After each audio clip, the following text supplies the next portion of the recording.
There it is. Welcome, ladies and gentlemen, to Dion's Daily Dose. Tonight, it's about to get interesting. Mm-hmm. I'm just going to play this for you briefly, and then we'll get into it. Listen up. The malpractice is made even worse this time around. Presidents of both parties pay lip service to the idea that the national debt must be addressed. Despite tough talk, deficits and debt inevitably keep rising. We now have over $36 trillion in debt. Unlike past presidents, though, President Trump created the Department of Government Efficiency, affectionately known as DOGE, to identify wasteful programs and eliminate them. Despite DOGE working around the clock, identifying appalling waste of taxpayers' dollars, this bill continues to fund the same programs that are funding the waste and fraud that's been located. How can that be? If we've located the waste and fraud, why are we not telling them reduced foreign aid? If the foreign aid budget is full of all kinds of crazy left-wing advocacy and nonsense, reduce the amount of money you give him. This bill will give them the same amount of money they got last year. The hell's the point then? Yeah, what was the point of Doge? Oh my God, dude. Like, and it's already done. This is the already bill's done. Trump signed it. They passed the House, passed the Senate. I guess even Chuck Schumer was on board. Now we know why. And apparently no one else brings this up. No, it was just Rand. Bruh. So let me let you guys know. We have about 16 hours worth of footage that Sean has been kind enough to condense into about an hour of salient points for us. So we greatly appreciate the time on this, Sean. And we're going to get started with the floor of the House. And we're going to jump into 5 hours. 5 hour, 41 minutes, 12 seconds to 5:45:01. If you guys would like to see the entire video, it's U.S. House Clerk. And it's something, this is from the House of Representatives that they just started to do this year, where the House, you can watch the floor for the whole session. Oh, okay. So they never had that before this year. Okay. So this year you can watch directly on U.S. House Clerk YouTube channel, right? And they've got the current live from the House, the floor of the House, right? Okay. All right. So we're going to start at 5:41:11, 5:41:11. 5:45:01 is what we're going to. And Representative Cole, C-O-L-E from, do you know? It's all right. Yeah, Oklahoma. I Oklahoma. was just saying Oklahoma. There we go. All right, here we go. Does the gentleman from Oklahoma, Chairman Cole, seek recognition? Mr. Speaker, pursuant to House Resolution 211, I call up the bill H.R. 1968, a full year continuing appropriations and extension act for 2025, and ask for its immediate consideration in the House. I'm going to pause it real brief because we're going to dig into some Sean knowledge here. Okay, so first of all, before we dive off the deep end into the CR stuff, what the hell's a continuing resolution? What's a CR? Basically, it's a way around from having to pass a budget, and it's basically keeping the same levels as last year. Okay, so it's basically like a quick fix for keeping the government open without having to do a whole budget. Yeah. Okay. What they're supposed to do is pass 12 different spending bills from all the different committees. Yeah. But they haven't done that since I want to say 2009. It's been a CR every year. So basically it's a way to keep the faucet flowing for these places that shouldn't be getting money. And past speakers have promised that they were going to stop doing this, and nobody has stopped. Like when Speaker McCarthy became speaker, he said he wasn't going to do this kind of stuff anymore. But sure enough, and Speaker Johnson said the same thing. Yeah, funny. It just how that happens works. year after year after year. Every year it's the same crap. And once again, you can vote for a new president. These people are we these need term people. limits. I mean, we need a lot of things, but anyway, I'm not going to get into that. I'll get banned. The clerk will report the title of the bill. H.R. 1968, A bill making further continuing appropriations and other extensions for the fiscal year ending September 30th, 2025, and for other purposes. Pursuant to House Resolution 211, the amendment printed in House Report 11915 is adopted and the bill as amended is considered read. The bill as amended shall be debatable for 1 hour, equally divided and controlled by the chair and ranking minority member of the Committee on Appropriations or their respective designees. The gentleman from Oklahoma, Mr. Cole, and the gentlewoman from Connecticut, Ms. DeLauro, each control 30 minutes. The chair recognizes the gentleman from Oklahoma. Mr. Speaker, I ask unanimous consent that all members have 5 legislative days to revise and extend their remarks and include extraneous material on the measure under consideration. Without objection. Thank you, Mr. Speaker. Mr. Speaker, I yield myself such time as I may consume. I rise today in support of H.R. 1968, the full year Continuing Appropriations and Extensions Act 2025. Today's bill comes about at a critical time for this institution and this nation. As members are well aware, government funding all runs out at midnight on Friday. That means that members are faced with a stark but clear choice. Will they vote in favor of this bill and thereby keep the government open and operating, or will they vote no, thereby affirmatively choosing to shut down the government? This choice is the choice we face today. And I love how they always phrase it like that, right? If you don't pass this, you're going to shut the government down. And they intentionally pick the times that they're going to have the government funding end a lot of times where they want to go home. Yeah. Yeah. So they're trying to hurry up and get this pushed through. And you don't have enough time to read the entire bill. They like to do that too. Yeah, you never do. That's the thing, man. Like the stuff that I learned about our Congress when I decided to run for U.S. Congress made me absolutely sick. We are now nearly 5.5 months into the fiscal year 2025. Congress has previously passed 2 short-term continuing resolutions, both of which extended government funding and kept the status quo in place, ensuring the government can remain open. Today's bill is really no different than the CR passed in December. Other than the most essential and critical anomalies, it simply maintains current conditions through the end of the fiscal year. For those who supported the CR in December, you should have no qualms about voting the same way on today's bill. There are no policy differences, no poison pills, and no reason to vote against keeping the government open and operating. In other words, it's the exact same crap they passed in December with the exact same pork, the exact same BS, the exact same liberal garbage. A year-long CR. Go ahead. And part of the problem too is the way that they fund the government too is because they're basically paying for this stuff that I forgot what it is. What I'm saying is they need to also end how baseline budgeting. Yeah. Okay. So let's really briefly, for those not familiar with baseline budgeting, right? You just get the same damn amount you got last year. Plus interest. Yeah. But I think it determines on how much. I'm not sure how that works. But I know every program gets a little bit more money every year. Yeah, it keeps going up. Whereas Ron Paul, one of them wanted to do where it starts at 0 and they have to justify. Right? Rand. That was Rand. That was Rand. Once again, the only voice of reason that I'm hearing.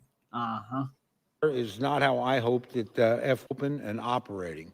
A year-long CR is not how I hoped that FY 2025 appropriations process would end. The Appropriations Committee and the House did their work. Indeed, the committee reported out all 12 appropriations bills by midsummer, and the House passed 5 of those bills, covering over 70% of discretionary spending across the floor by the end of July. Sadly, despite our best efforts, we were unable to come to a final agreement. Despite our best efforts. That statement alone in Congress is laughable. On the full year appropriations bills. Although we were very close on a final dollar figure, my colleagues in the minority made additional demands that would restrict the legitimate authority of the executive in the appropriations process.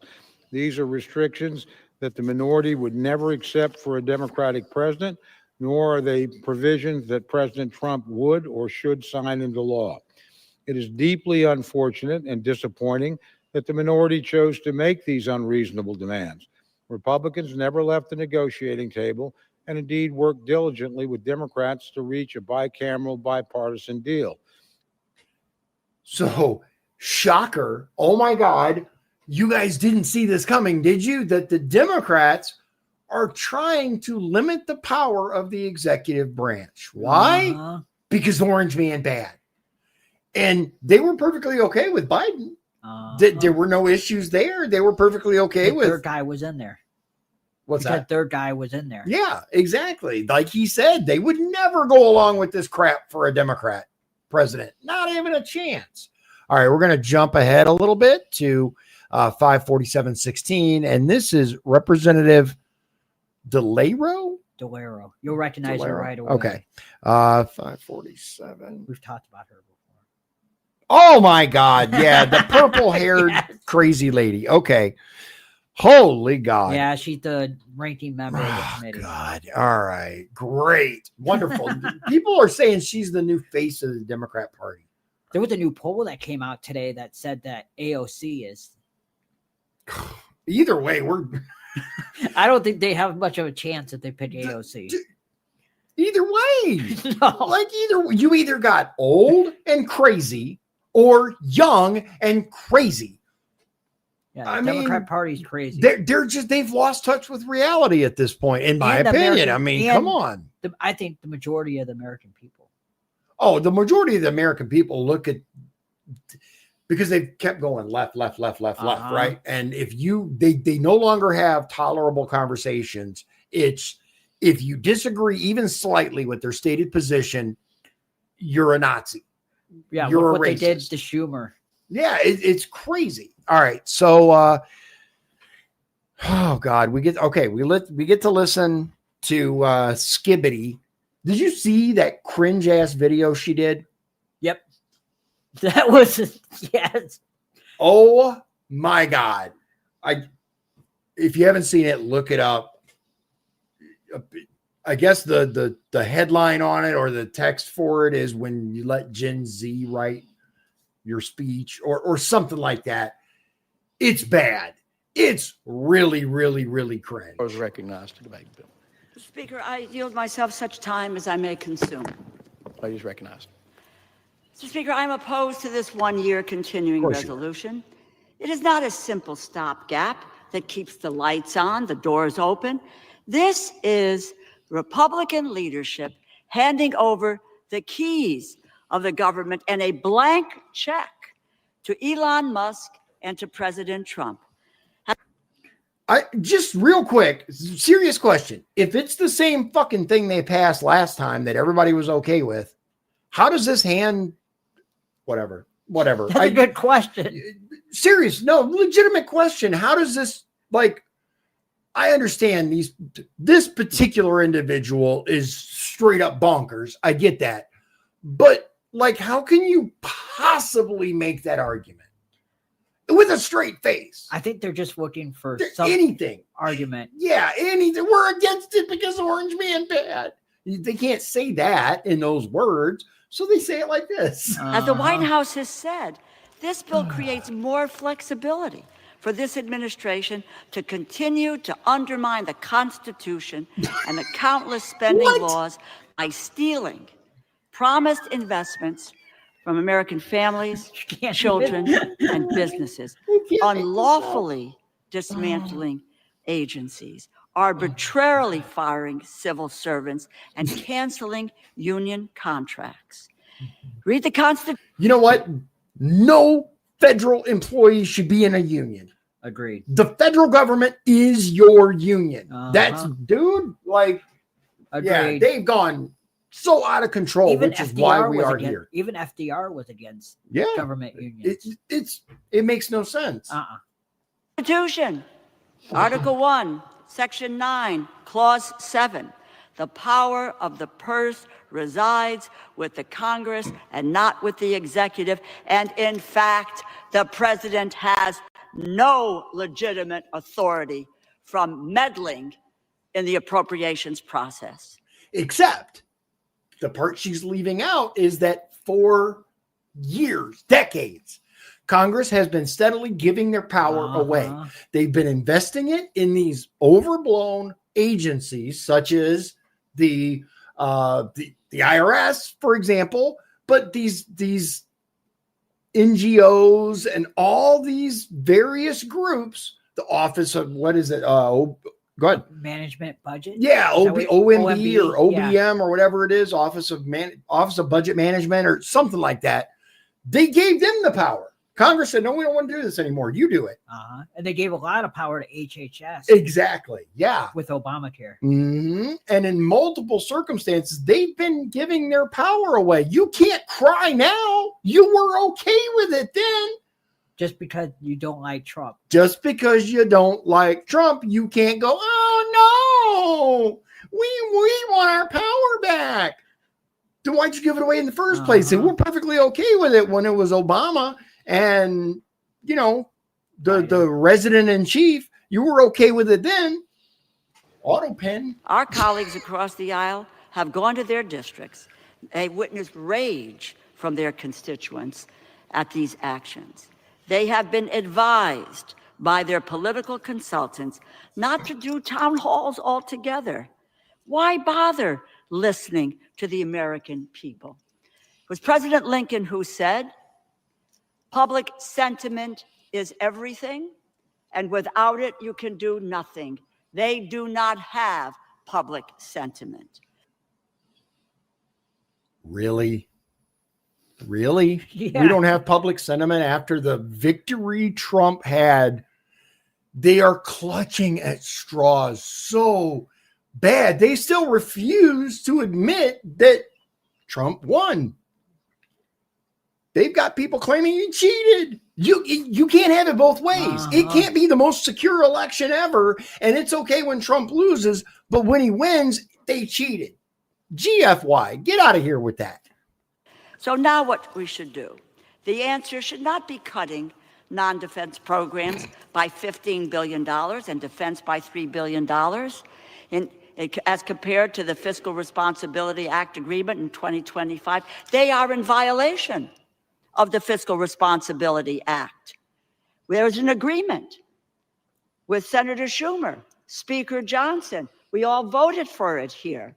But this is a violation, cuts non-defense $15 billion and defense by $3 billion. Why do they want to shortchange defense investments by $3 billion? I ask them. Not only is it bad for our military, there is a reason the Department of Defense has never operated for an entire year under a continuing resolution. Yeah, there's also a reason they've never passed an audit. That's why it's interesting because I seem to remember the Democrats allegedly wanting less spending at one point. Right? The Republicans claim it, but they've steady defense, right? Okay, fine. Democrats were always, no, pull some of that defense spending back. We're spending too much. And we had a sequester that actually cut a little bit of the money, and with Obama was president. They were and above all, it transfers more power to the Stop it. There we go. You know what the sequester was, right? It was where the Congress had to find cuts. I think it was $300 billion every year. I think it was $300 billion. I don't remember the exact amount. Okay. But if they didn't cut from the defense and from the Social Security thing, then it would automatically cut.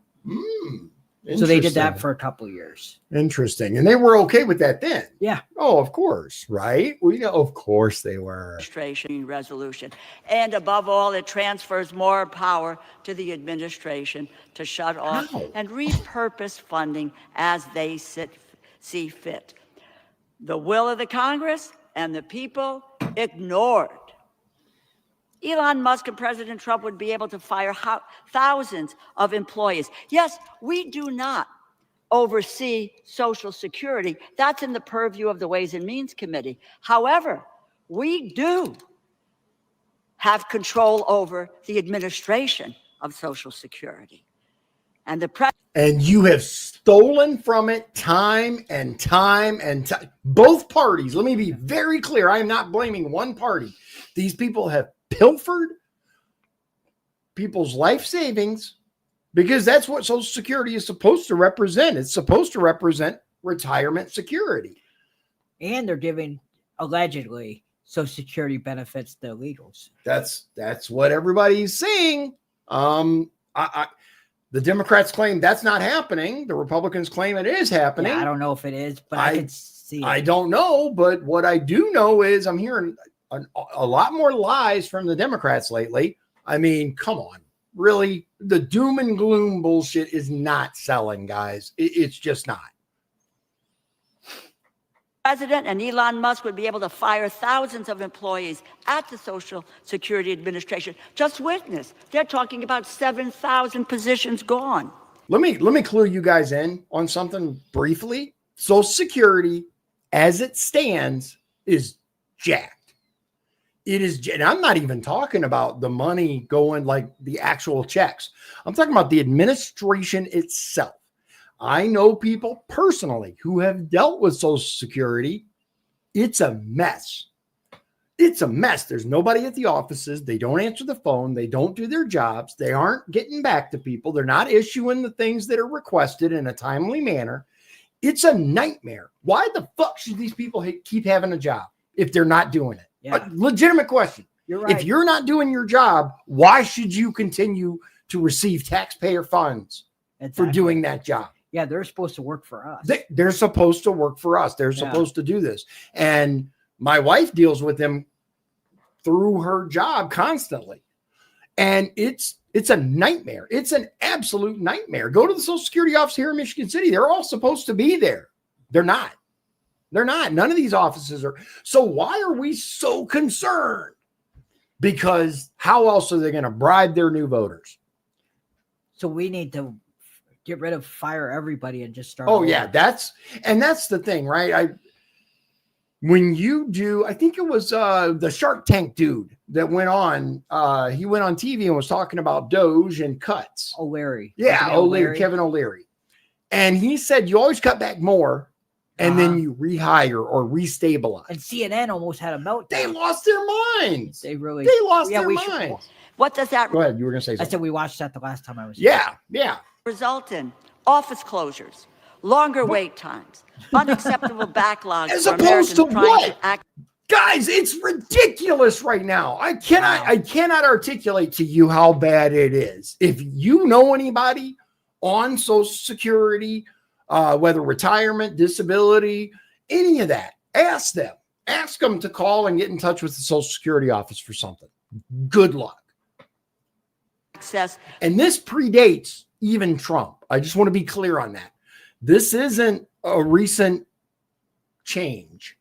It's been like this for years and years. Just like every other government agency. Right. And obviously COVID made it worse, right? They took everybody out of the office, work remote and all that big hassle. But our current system is broken. It is broken. Their earned benefits. In effect, you remove the staff and the personnel, thereby crippling the agency to be able to do its job and, yes, to provide benefits. And it's nice if you can individually negotiate with the administration on your own to keep your Social Security office open. 47 are on the docket to get closed. If one stays open, why not all 47? Yeah. Oh, yeah. Why not? If we're going to pay one federal employee, why not pay two and a quarter million federal employees? Absolutely. Why not all? Army Corps of Engineers construction projects would be cut by $1.4 billion, 44%. And President Trump, not the Congress, would determine who gets the funding, what city, state, locality, and how much money that is there. Instead of helping address housing costs, the bill cuts rents. Okay, blah, blah, blah. We're going to move on to another personal favorite of mine, Jeffries. Ugh. All right. Yep. 55824. People call him Timu Obama. He doesn't. He definitely does a lot of. He gives that vibe, doesn't he? He gives the Obama vibe. I think he's the future. Timu If Obama. Democrats are, which I think they're going to. He'll probably be the future. Or the Wish version, right? It's awful. It's you can tell that whoever studied Obama and told him emulate this. Like it's so blatantly obvious. The same thing they tried with Kamala, by the way. And that failed. That failed miserably. And this guy, dude, this guy has a past. Like he's got some skellies in that closet. So if he does decide to really run, he's going to be content for days. right now, it's, it is what it is. All right. Your futures. Yeah. Okay. Gentleman from New York, the distinguished Democratic leader, Mr. Jeffries. Gentleman is recognized.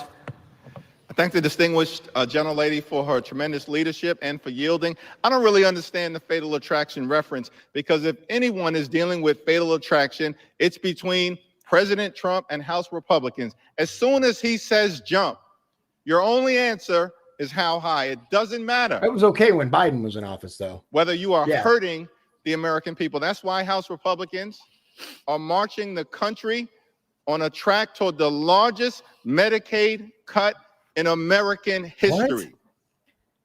You hurt children, hurt families, hurt Americans with disabilities, hurt seniors, close nursing homes and close hospitals. When Donald Trump says jump, extreme MAGA Republicans say how high. That's the fatal attraction. That's hurting the people. The lady behind him feels of the like United States of America. And by the way, the core promise that you made last year was about lowering costs. All you talked about was how you were going to lower the high cost of living. Democrats believe that America is too expensive. Housing costs are too high. Grocery costs are too high. So when Biden was president, you were unwilling to admit that anything was out of the ordinary. That's why I have such a problem taking these people seriously, because they change everything they say any way the wind blows. They're all, all of them, with the exception of Rand Paul and Thomas Massey. And you know what? We'll talk about Massey another day, because that's a deep hole. And I am undecided about Massey. All right. I would like to do additional research and learn whether some of the things that I've been told about him are accurate. I don't know yet. All I have are he did this, he did that. I don't know any of that. I have to make sure. Now, if it turns out that's true, then I'll tell you guys and I'll be like, no, this guy's a steaming pile up. But if not, maybe if the things that I've heard are inaccurate, then I don't understand why Trump is attacking him the way he is. Yeah, I don't understand it. Yeah. If the things are accurate, well, okay, then that would make more sense and we can do a dive on it. But we'll get to that. Utility costs are too high. Yeah. And insurance costs are too high. America all of this happened during too Biden. Expensive. Interesting. We believe that in fact is the case. Okay. But Republicans have done nothing to lower the high cost except electing a new president. No bill that just got no executive order, no administrative action. That's the broken promise. Dude. We were told by President Trump that costs were going to go down on day one. Grocery prices haven't gone down, they've gone up. Inflation is up. You know what's going down? The stock market. Because President Trump and House Republicans are crashing the economy in real time. Oh, okay. Now marching us to a possible Republican recession. Oh, so now the R word's okay. Now the word recession is okay. Now that Trump's president, they can say it. Before, they would not. They refused to admit recession. It's already happened, dipshit. Your guy made it. That's what's confronting the American people. And so now we have this partisan, reckless. What do you think he's doing behind spending bill? This guy back here. He's on his phone. That we're being asked. Do you think he's on Facebook? To consider on the floor. Yes, probably. Today. Bipartisan negotiations were underway. Rosa DeLauro was at Probably the texting table somebody. I see him. working to reach an agreement consistent with the Fiscal Responsibility Act that was passed by Republicans and Democrats and then signed into law in 2023.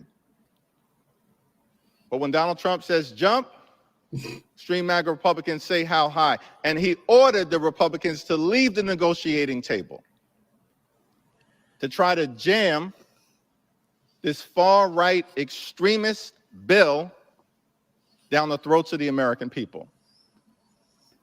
There are so many challenges with this bill, too many to detail.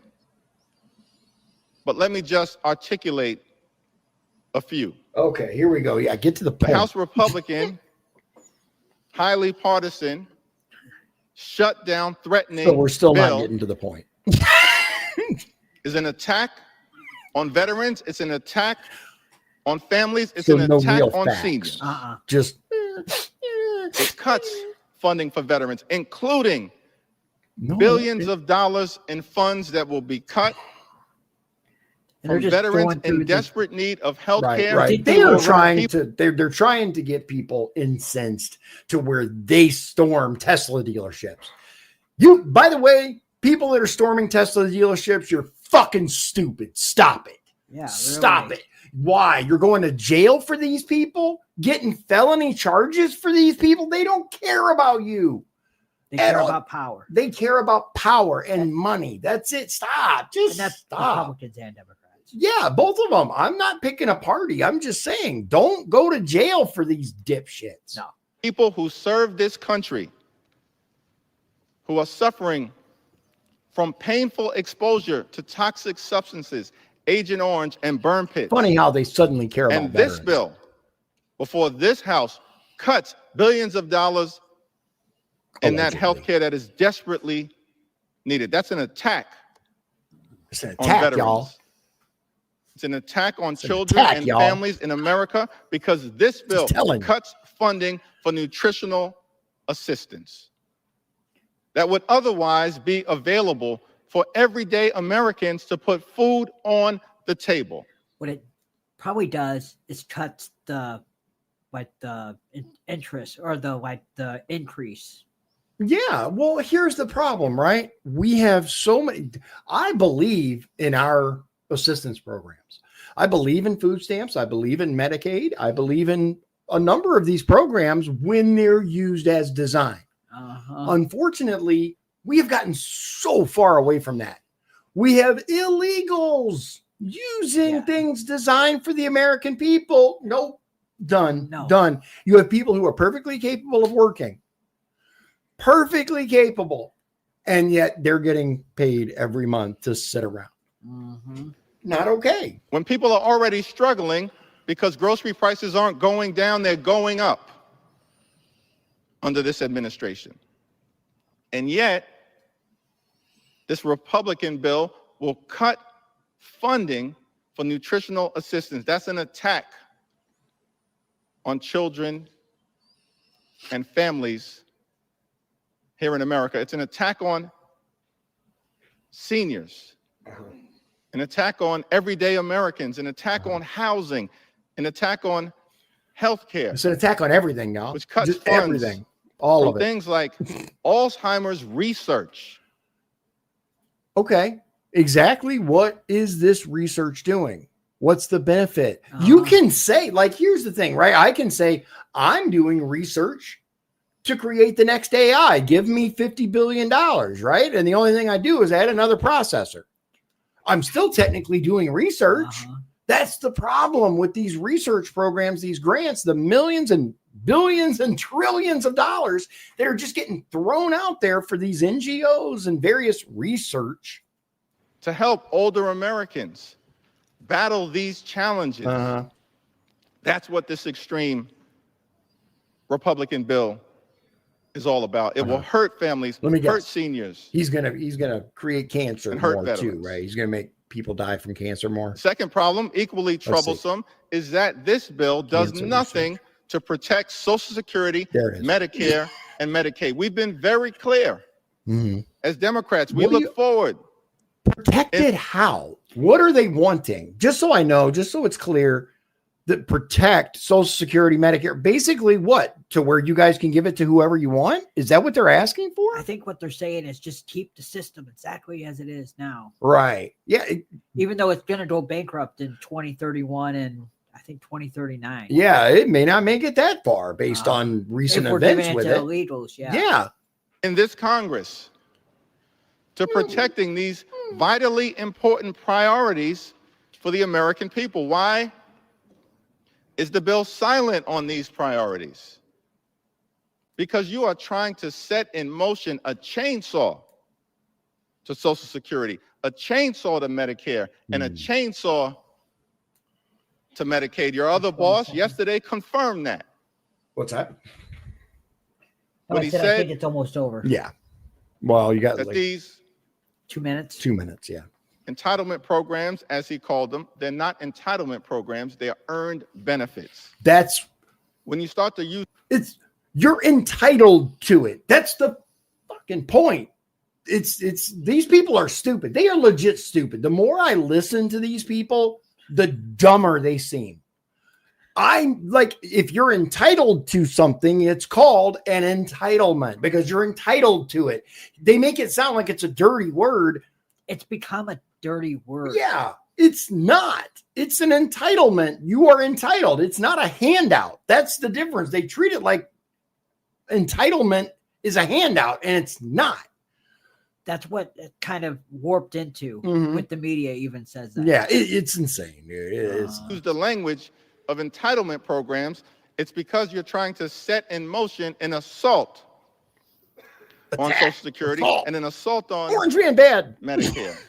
That's why we They're can never saying the reform quiet the part system. out loud. We know you're going after Social Security and Medicare because you've been firing thousands of people from the Social Security Administration. You want to collapse the system. Right. And this bill does nothing to stop that. All it does is facilitate the collapsing of Social Security by dismantling the Social Security Administration. Right. And of course, we know what's going on with your assault on Medicaid, $880 billion. Medicaid's screwed. I'm just going to put it out there. Medicaid in general is jacked. Way more going out than it should be. And people who truly need it can't get it, while people who shouldn't be on it are on it. That's how bad it is. That's why it desperately needs to be fixed. And in order to fix it, we got to look at it. In order to look at it, we got to freeze it for a little bit so we can fix it. Halting the health care of the American people. We've been very clear. We'll work together. Protect Social Security, protect Medicare, protect Medicaid. You have no. That's what they always say. I'm sorry. Oh my God, I'm weak. I almost passed out. That's what they always say. We've been very clear. We will work together the way you did during his first term. Oh yeah, blocked every single thing. The way you did with the Republicans during Biden's term. You know what? Go ahead. Cry the time that you can cry and then sit down. I know you got some big feelings, little man, but sit down and hold it, right? Come on. Bruh, really? We're willing to work together. Oh, of course you are now that you're not in power. Punk asses. Interest in doing that because you want to take a chainsaw attack to these priorities. And by the way, it has nothing to do with waste, fraud, and abuse. As Democrats, we've been very clear. We want to build a federal government. Make sure that we have a federal government. We want to build the federal government already exists, nut chin. I mean, I'm not sure what he meant by that. That's why I kept that clip. Yeah. What are you talking? We want to build a new one? Yeah. What are you talking about? Yeah, I don't know what he was talking about. That's effective, that's efficient, and that's equitable. Delivering services all across the country in a manner that spends taxpayer dollars wisely. But that's not That'd be nice. what this effort is all about. This bill will unleash fury on the American people. It will facilitate the ongoing effort that is currently underway. Okay. Sure. Dude, these people. All right. Back to Representative Cole. Yeah, we're going to go back to Cole here, who apparently says some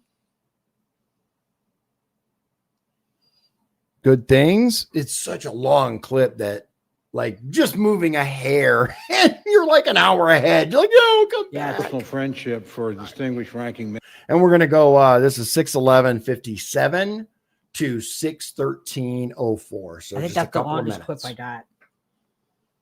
Was just that last one. Yeah. So just so you know, we had to sit and suffer through Jeffries, but he thinks that's the longest one. Besides he put in Rand there, Paul, which I don't hate, because the man says some, as you can see from the beginning, he says some very interesting things that nobody else is bringing up.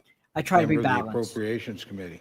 But I don't know what bill the leader read, but it certainly wasn't this bill. Right? We've heard a lot of time about Social Security. There's nothing in this bill on Social Security, not a single thing. Right. We heard a lot about Medicare. We don't deal with Medicare on the Appropriations Committee. It's not in here. We heard a lot about Medicaid. It's not in here either. Could be dealt with. It'll be dealt with in a reconciliation bill, but not this bill. Yeah. This bill is about keeping the government open, something my friends pride themselves on and have often patted themselves on the back. Oh, yeah. Got the opportunity to do it today. Yeah. That's all this bill does. Does a couple other interesting things. It actually, my friend said, we cut funds for food support. Doesn't do that. Actually adds $500 million to WIC. So it adds $500 million to WIC, and the Democrats are still crying about the poor. We said you cut support for housing. It doesn't do that. It actually adds money to the housing accounts. If you actually go through the bill, the charges made simply don't have much to do with what's in this bill. The simple reality is we're either going to keep the government open or we're going to shut it down. If you want to. I mean, he's not wrong. Personally, I'm all for shutting the government down until they stop wasting our money. Personally. But I understand that's not the popular opinion. I get that. it actually costs more money to shut it down. Too. Okay. Just all right. saying. In the short term, yes. But if we can, but here's the thing: don't shut it down just to make a little point, and you know what I mean? Yeah. If you're going to allow that to happen, do it right. Okay. Let it shut down, freeze, whatever, and then actually make these people go to work and do their jobs. That's why this keeps coming up, because these people are not doing their job. Very simple. Let me ask you this. In order to pass a budget, does it require a simple majority, or is it a 3/4, or what is it? Do you know? For the House, it's just a simple majority. A simple majority. We have the numbers. Why the hell can't they do a budget?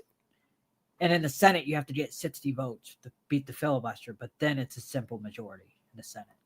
There you Remember, go. they That's had a very why. small majority in the House, Republicans. But the majority does exist, which means that they could do their job, but they don't.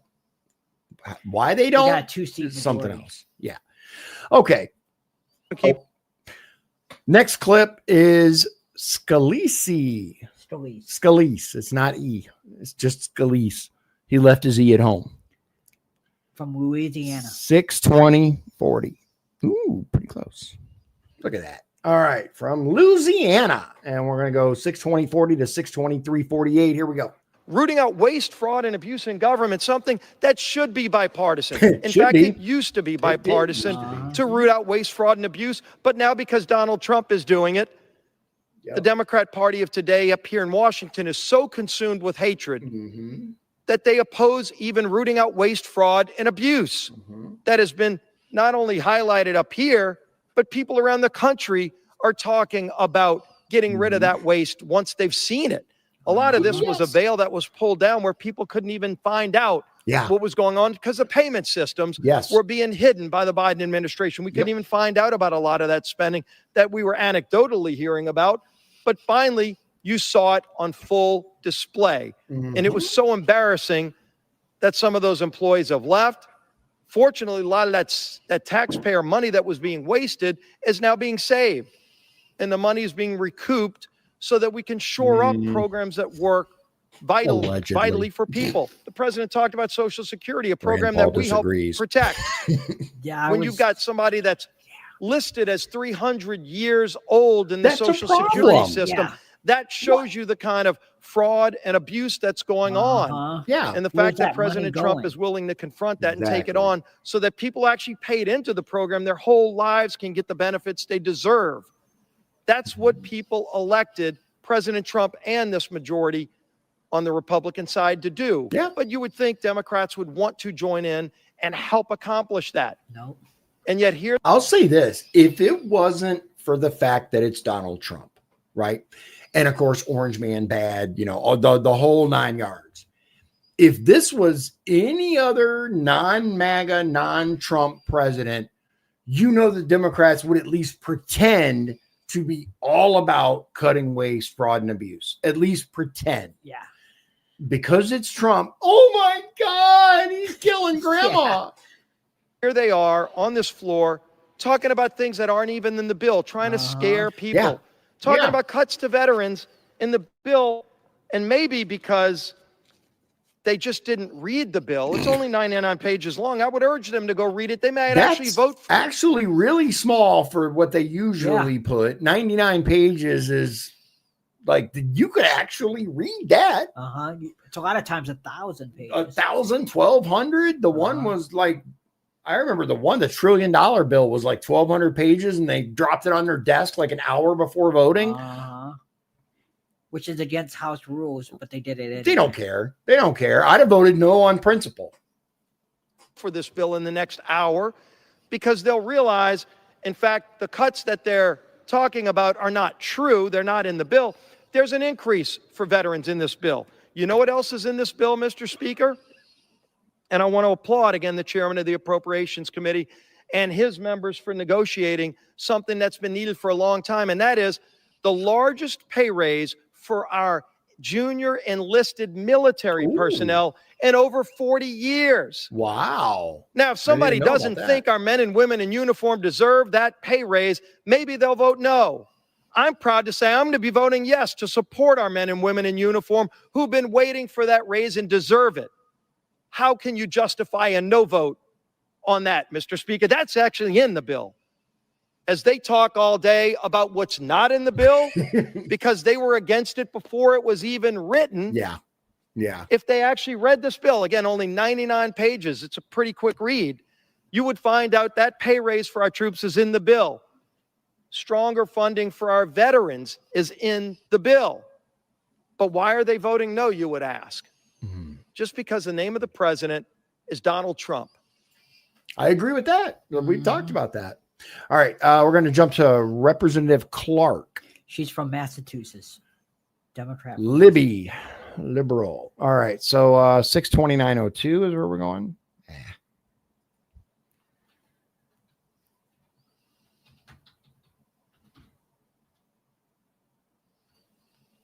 From Massachusetts, the distinguished Democratic whip, Ms. Clark. Gentlewoman is recognized. Thank you, and I thank the gentlelady from Connecticut for yielding. Republicans made a promise to the American people. One thing I'm starting to notice from a lot of these House hearings, where the frick is everybody at? Oh, why is it empty in the House? Yeah.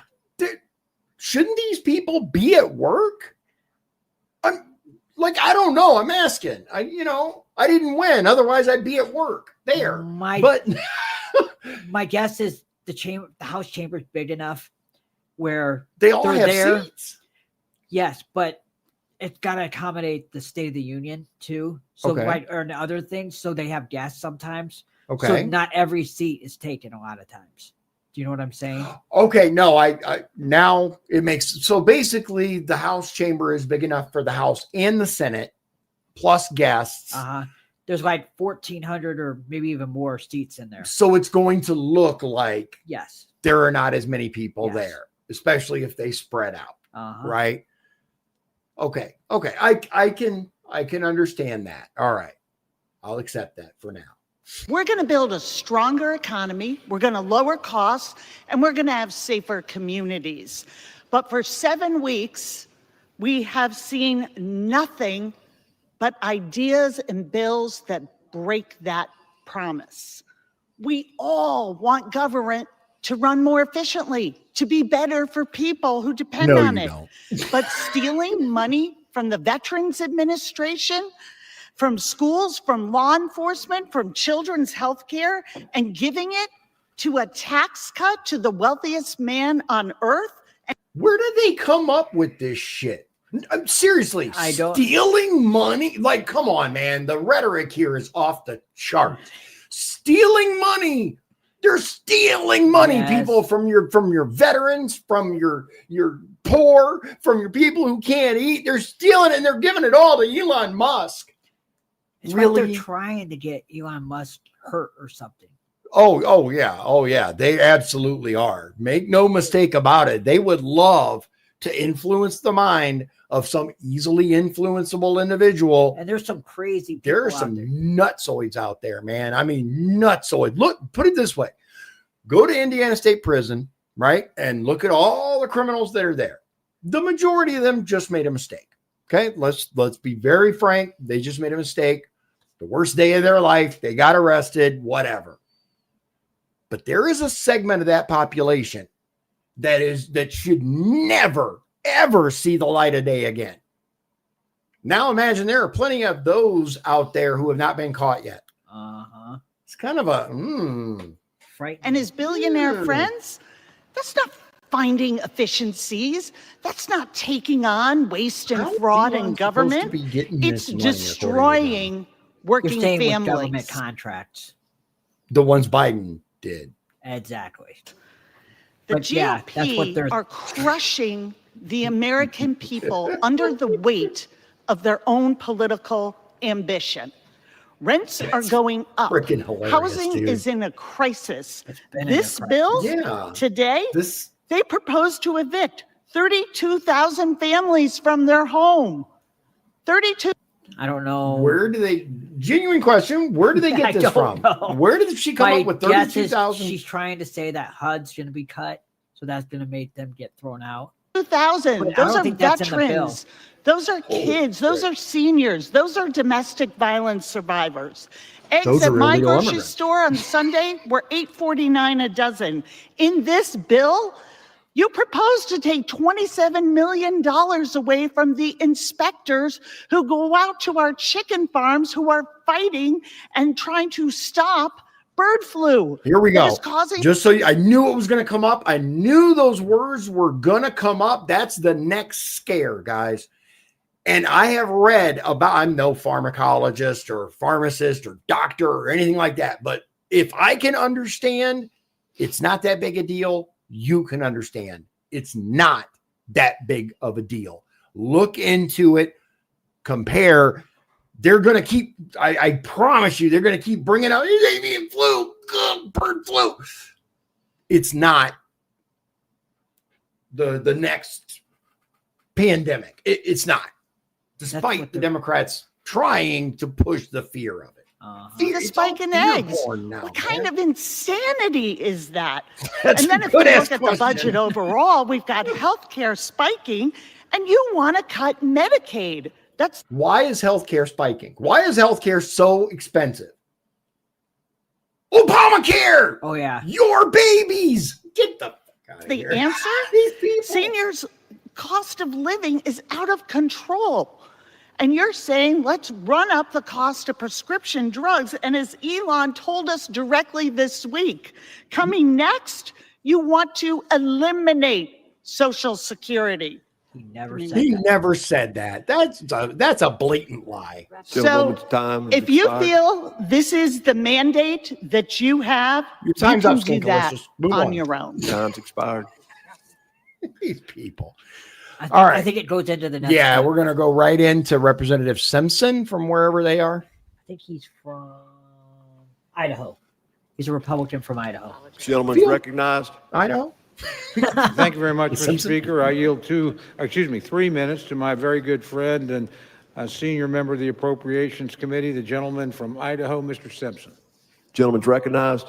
I thank the chairman You're for not yielding. Homer. And first, let me say I appreciate the work the chairman has done over the last barely several months, trying to get our Barely. regular appropriation bills done, and then trying to get this CR finished when it became apparent we weren't going to be able to negotiate a top line yet. Something that we will continue to work on. But there's a lot of things that have been said on this floor that I have to say just aren't true. Yeah. Not a different interpretation of the facts. They're just not true. Yeah. There's nothing in here that cuts Social Security. There's nothing in here that cuts Medicare. There's Right. nothing in here that cuts Medicaid.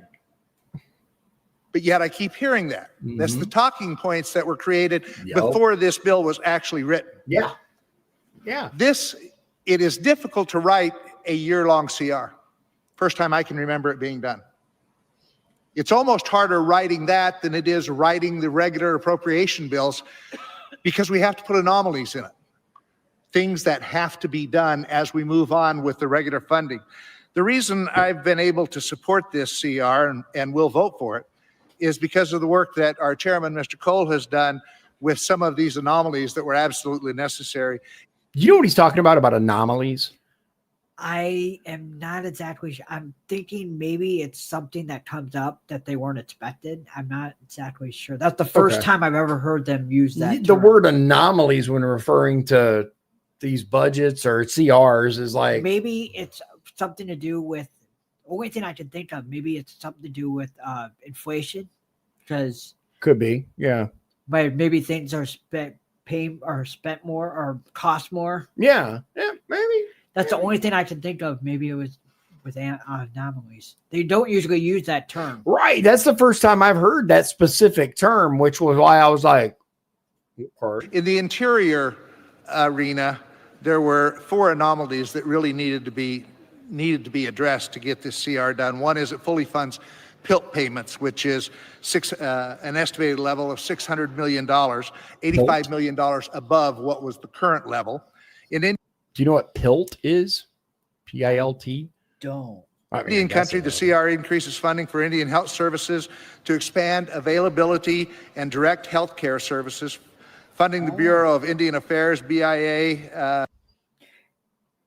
Payments, okay, PILT payments are in lieu of taxes, are federal payments to help local governments offset losses in property taxes due to the existence of non-taxable federal lands within their boundaries. Oh, okay. So basically, in return for having like a national park or something, federal lands, not necessarily probably a park, but federal lands or protected lands like wetlands, etc., which we have here. That's where the money comes from. I'm guessing is the PILT, at least part of it. Sounds like it.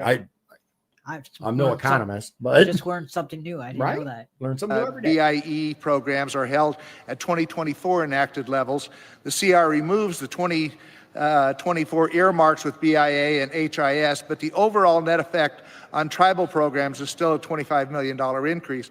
In addition, program increases, the CR also provides $999 million an increase for tribal contract support costs and an additional $256 million for Section 105.1 leases in an effort to continue our commitment to upholding our trust and treaty responsibilities.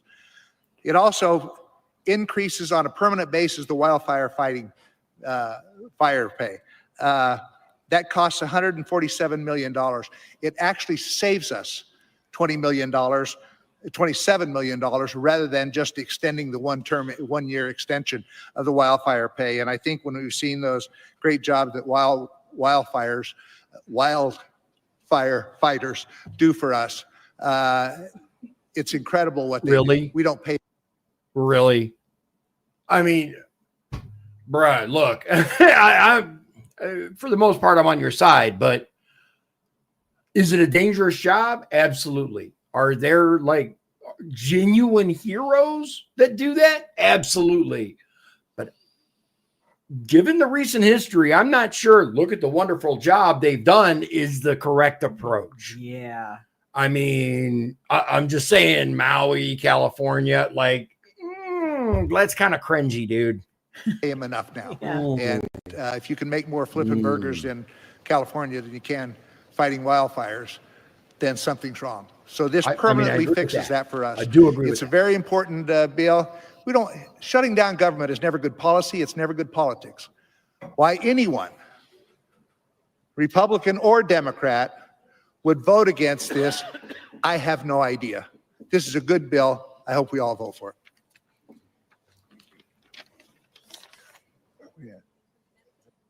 Okay. So our next clip is Representative Rutherford. Yep. Which 63757. Republican from Florida. Appreciate all the hard work that got us here today. You know, I really appreciate all the hard work that got us here today. You know, Mr. Speaker, I have to tell you, as I sat here on this floor listening to the conversation, it reminded me of an old saying that my father had for many, many years. I heard this, that a lie can travel around the world 3 times before the truth can get up and put its pants on. Well, that was before the internet. So now, after what I've heard today, I would say it's probably more like 100 times a lie can travel around the world before the truth can get up and put its pants on.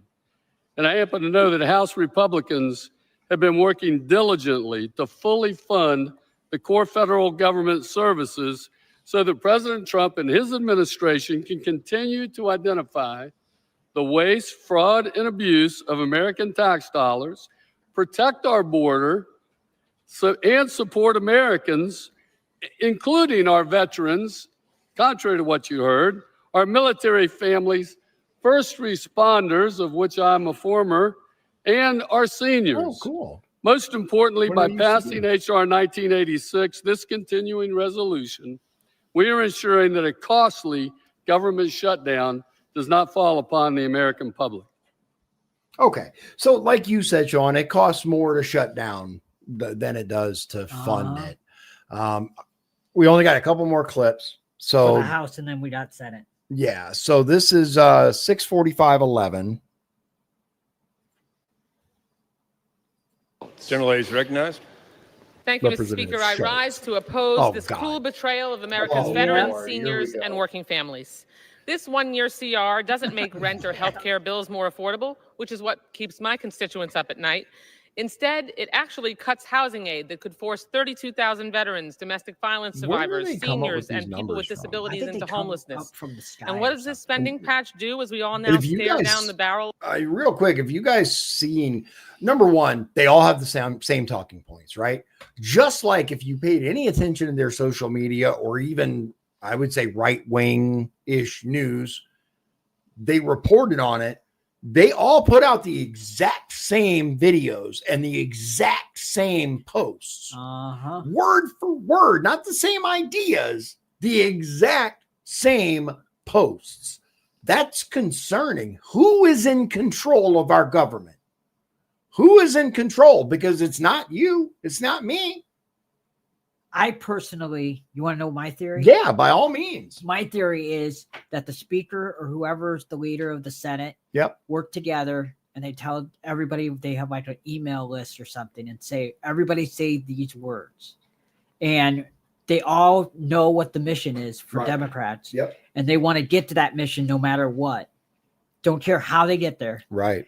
So agree that's with that. just my theory. Okay. And with Republicans, it's kind of like straying with cats. So it's kind of harder to keep them together. Yeah, I can see that. Like the Republicans, in general, it's the same overarching theme. Okay. Right? You'll get, President Trump's right. Yeah, this person's an idiot or whatever, right? This is going to cost us money, but it's at least in their own words. Okay, yeah. It's at least like perceptively different. And they're from not always in complete cohesion together. Right. Yeah. Like, oh my God. There's Republicans that they don't always stick together, but it seems like Democrats always stick. Right. Of another Trump recession.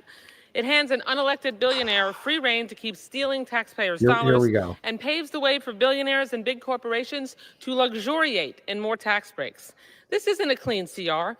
This CR stands for cut and run. It lets Trump close hundreds of Social Security offices and fire thousands of workers who deliver our seniors checks. It allows Musk to keep hacking into your private tax data. It puts critical Everglades restoration funds at risk. Worst of all, it lets Trump and Musk keep up their brutal assault on veterans and the people who care for them. It does it by eliminating $23 billion in guaranteed funding for health care for veterans exposed to burn pits and other toxins. We should debate bipartisan full-year funding bills that grow the economy and provide vital resources Americans need. Instead, this Republican cut-and-run bill turns Congress into a missing kid on a milk carton and cedes massive power to Trump. This is the same president who, in 2 short months, tanked your 401k and unleashed a job-killing trade war. Yesterday, the stock market just recorded its worst day since 2020. What really enrages me is that this cut-and-run bill sides with the most anti-veteran president in American history. What? Trump has fired 6,000 veterans, inflicted mass VA layoffs, and killed hundreds of veteran services contracts. Trump even plans to lay off another 83,000 VA workers, and on top of that, this cut-and-run bill makes even deeper cuts to the healthcare services for all those who bravely served our nation. Democrats are more than willing to back bipartisan funding legislation, but we will never sell out our seniors, veterans, and children like this cut-and-run bill shamelessly does. Congratulations, you have a soundbite. Give me a break, dude. And here's the thing. This is what I want to point out. I'm like, wait a minute. What is she talking about? She's saying that while cutting waste, right, while firing the extraneous federal workers we have, X number of them were veterans. So he did technically fire 20,000 veterans or whatever, right? I don't care. I don't care if you're a veteran or not. If you are not providing a service to the American people, you should not be receiving my tax money. You do your job. Do your job. And these people were not doing their jobs. Very simple. And there's God forbid you should ask somebody to tell you what they did last week. Holy hell. Yeah. Bruh. Okay. One more clip and then they vote. All right. So we're going to go 651-47. Representative Waller from New York. Recognized. Thank you very much, Mr.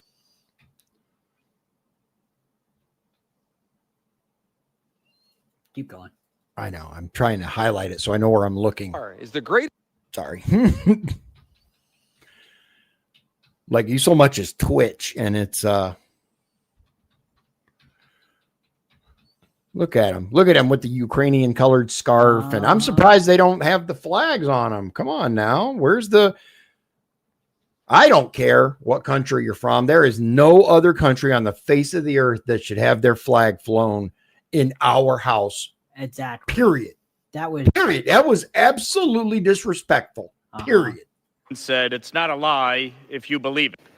As the great George Costanza once said, it's not a lie if you believe it. And that's what we've heard today from my Democratic colleagues. Right. A bunch of lies that maybe they sincerely believe. The reality is this bill does not touch Social Security. It does not touch Medicare. It does not touch Medicaid. Those programs are fully funded and protected. Our veterans fully funded and protected. Fiscal year 24 was a total of $1.665 trillion. Fiscal year 25, of which we are voting to complete with this CR, is $1.658 trillion. The reduction of $7 billion is because community project funding that has already been paid, already been approved as part of fiscal year 24, is not going to be double paid. Yeah. So we are saving $7 billion by removing it. So why would we pay for it again? As it should be. Exactly. Why would we pay for projects that have already been paid for? Right. The fact is that we have to keep the government funded and open. Why anyone would vote to shut the government down is beyond me. And when Joe Biden was president of the United States, I voted every time to keep the government funded and open. And the idea that we're going to shut it down because the priorities changed, well, guess what? The administration changed. Yeah. Yeah, imagine that. Yeah, imagine that. All right. Now to the votes. All right. So we jump ahead to 744. When they actually vote on it. 744.49. This is they have one more vote before this, that an option for them to send it back to committee. Okay. And that vote failed. So that's all that is. So basically, they were trying to kick it back to committee so that they it's could a start the tactic whole that process. Democrats or whoever's in the minority uses. tries to do. Okay. So there we go. All right, we're going to go to 745.39 and then jump ahead. 13, and the nays are 216.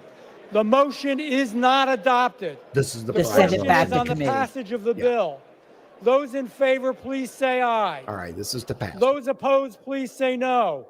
The ayes have it. Oh, what happened to the audio? The gentlewoman there from it is. Connecticut. On that, I request the yeas and nays. The yeas and nays are requested. Those favoring a vote by the yeas and nays will rise. A sufficient number having risen, the yeas and He's a nays former are Democrat. ordered. Members will record They didn't even their look vote up to by see how many elect- rows. Uh-uh. Do you notice that? His eyes were fixed the whole time down. He didn't even look up No. to see if there were enough. I Who think is this guy? Jeff Van Drew. He's from New Jersey. He used to be a Democrat, but he changed his mind when Trump became president. He became a Republican. Uh-huh. I smell. My guess smell is he was. something. My guess is he was just reading the paper. Oh, yeah. He wanted to get reelected. That's what happened. Maybe I don't Switching parties. Maybe not. I don't know. I'm just saying, because we have that around Michigan City a lot. You have a lot of these Democrats that will run as Republican for a county position because they know damn well they're not going to get elected as a Democrat. Just saying. And I know who you're referring to. There's a number of This is them. a 5-minute vote. Okay. All right. So this is the CR actual vote, right? Yep. The Envy hasn't voted yet or no vote. We got the yays, nays. Yeah. Why am I not surprised that it's exactly party lines so far? Uh-huh. All right, you can. Oh, we got a Republican who voted nay. Interesting. Massey. 2 of them. One of them was Massey. Okay. You want to skip ahead? Yeah. Let's go to 750.54. Yep. No need to just watch numbers. Yeah. It's just going on to. which the yeas and nays are ordered. Oh, too far. Too far. Oh, yeah. Way too far. Keep going. Close. Okay, here we go. And this goes from, it's like a minute, guys. 30 seconds or so. So 215 to 212. It looks like, with 4 no votes, 2 Republican and 2 So Democrat. that one Republican is Massey. Oh, somebody changed their vote, it looks like. Yeah, from they must have made a mistake. Okay. I heard requested to change their vote somehow. On this vote, the yeas are 217, the nays are 213. That's not Jeff The Van bill Drew, is but- passed without objection. The motion to reconsider is laid upon the table. Off Y'all to can the cry Senate. all you want. What? Off to the Senate. Okay, guys. So that was the House for this continuing resolution. We gotta go all the way back. Yeah, we're gonna jump back, obviously, but I found, and I think you will too. I found what Senator Paul said to be very, very interesting about this whole CR. His speech is interesting. Yeah. Okay. So 1436 is where we start. The Senate Majority Leader, Senator Thune.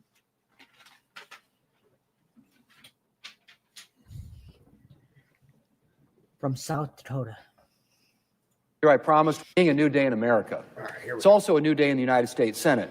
When I became leader, I promised we would do things differently around here. Yeah. I think the last 10 weeks show I was serious about that. What? Unfortunately, today our business is cleaning up from the old way of doing things. We're voting on yet another continuing resolution today because last year's Democrat majority pushed off full-year appropriations again and again. Last summer, the Appropriations Committee reported out 11 of its 12 bills with bipartisan support. 6 of those bills passed out of the committee unanimously. But month after month, Leader Schumer found something more important to do than fund the government. And not one of those 11 bipartisan bills ever came to the floor. So today we're trying to finish up last year's work so that we can begin to do this year's work. To be clear, Republicans aren't thrilled about another CR, but it is our best option to make sure that last year's failure by Democrats doesn't interfere with this year's appropriations process. Yeah, but then why are you doing it for a whole year? If you truly want to fix it, why wouldn't you do it for a few months and then go back and work on a real budget? Remember, the fiscal year ends in September. It's from October to September. So this only goes until September 30th. Okay. All right. Still, though, I mean, I'm hopeful that enough Democrats will reject their party's threat of shutting down the government to get this bill passed today. As I said yesterday, it's time to move on. It is. And moving forward, appropriation bills are going to be a priority in the Senate. I hope so. When the Appropriations Committee sends a bill to the floor, my goal is to bring it to the floor for consideration. And I hope that my Democrat colleagues will cooperate in that effort. We're going to have a debate, consider amendments, and vote. And we're going to try to avoid the end-of-year pileup and continuing resolutions that I know we are all tired of. Mr. President, another continuing resolution, another CR, was nobody's first choice. But I can tell you this, the next time the Senate votes on an appropriation bill, it won't be on the eve of another shutdown. So I appreciate my colleagues' support for this continuing resolution, and I look forward to a much better process for fiscal year 2026. I mean, fingers crossed, dude. I hope so. I hope so. But as of now, I don't believe anything any of them say.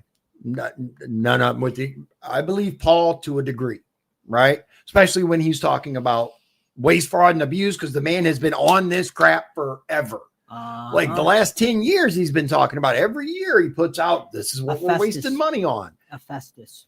Yeah, like, what is it? Festus or Festivus or something like that. Festivus from Seinfeld. Yeah, that's right. The Festivus thing. Yeah. Every year he tells us about it, and every year they pass it anyway. That's the only guy that I listen to when it comes to the Senate. The rest of them, criminals, as far as I'm concerned. Senator Lee is pretty good too. All right. So our next one's 2933. Senator Schumer. Oh, God. You hate me, don't you, Sean? That's what it is. I want to skip both sides. That's the only explanation. You hate me. Without objection. Well, Mr. President, as everyone knows, government funding expires at midnight tonight. As I announced yesterday, I will vote to keep the government open.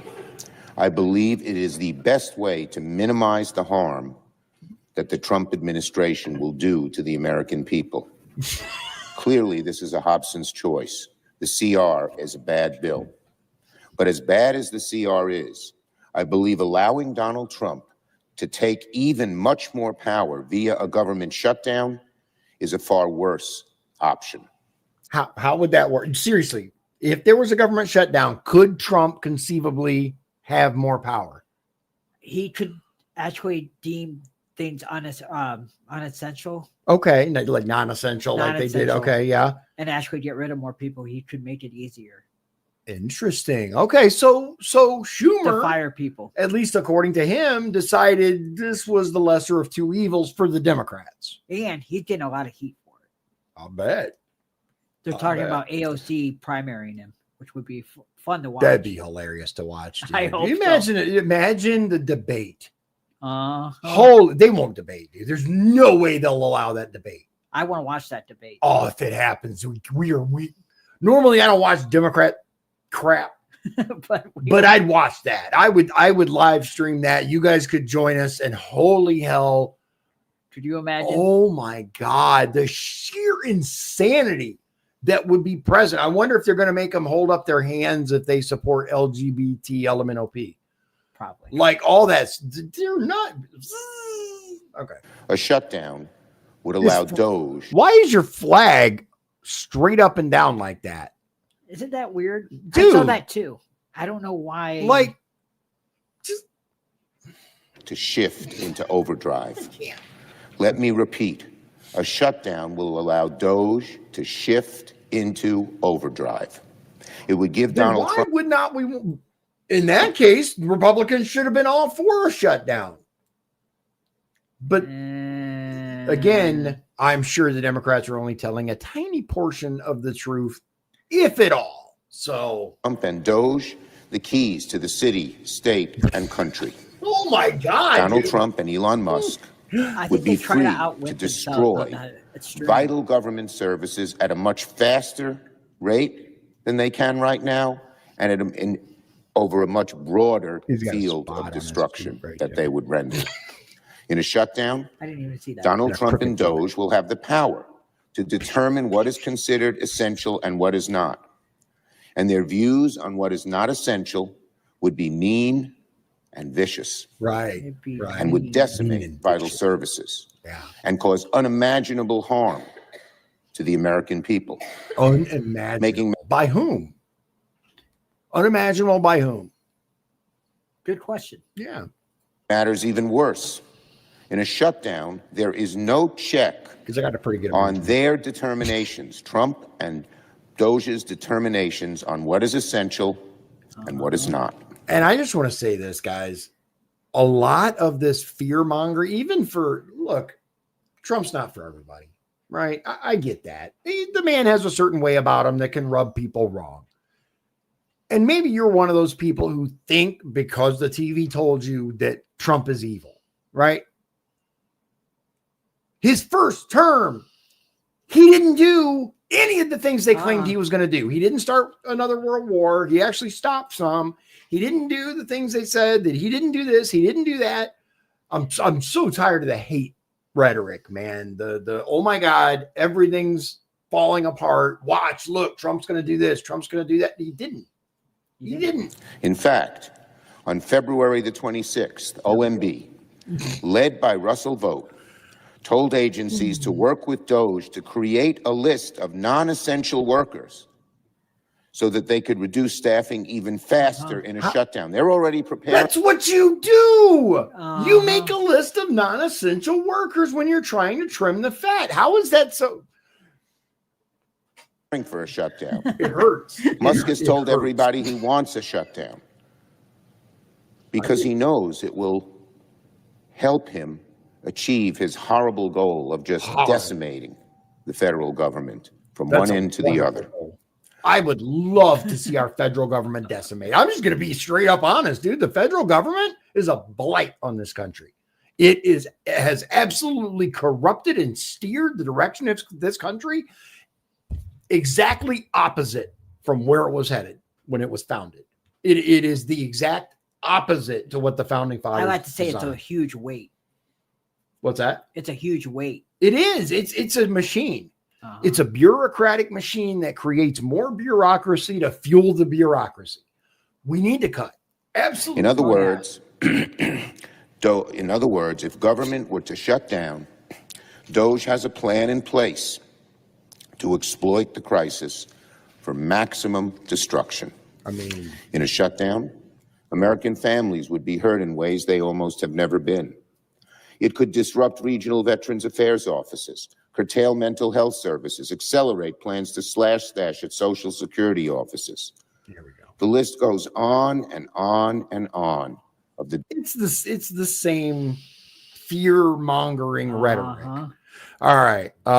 So our next clip is Senator Collins, 255-33. From Maine. Let me guess. They go back and forth about how evil Trump is and all the stuff in this CR that isn't actually in this CR. And then the Republicans say, none of that's in there.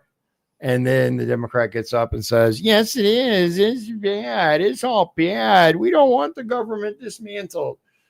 Holy God. I think it's the Crypt Keeper. On the Appropriations Committee for her comments.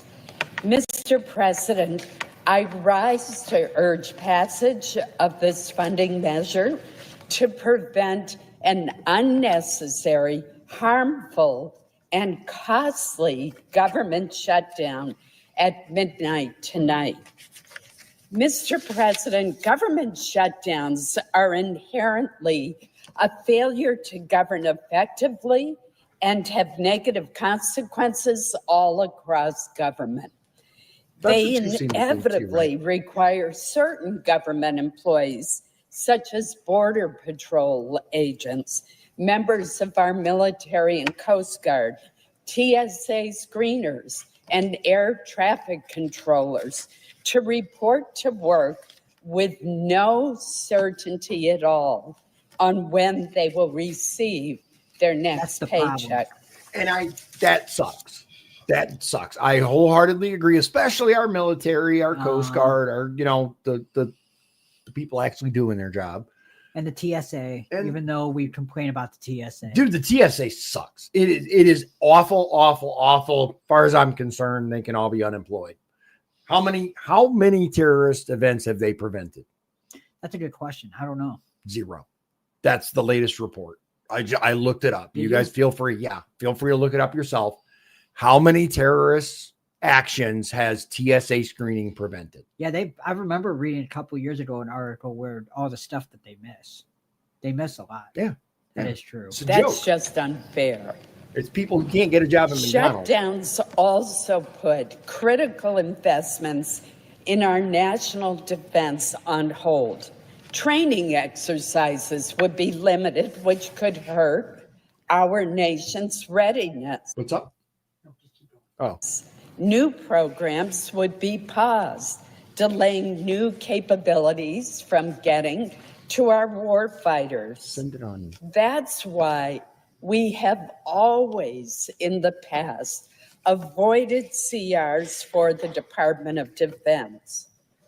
At our borders, the men and women performing vital law enforcement activities would have to do so without pay and without the assistance of support staff, putting more pressure on frontline operators.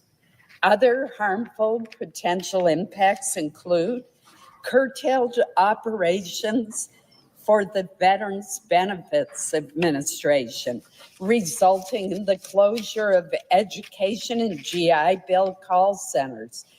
One thing that I do want to specify, and make sure people don't misunderstand me, I am an outspoken advocate for taking care of our veterans.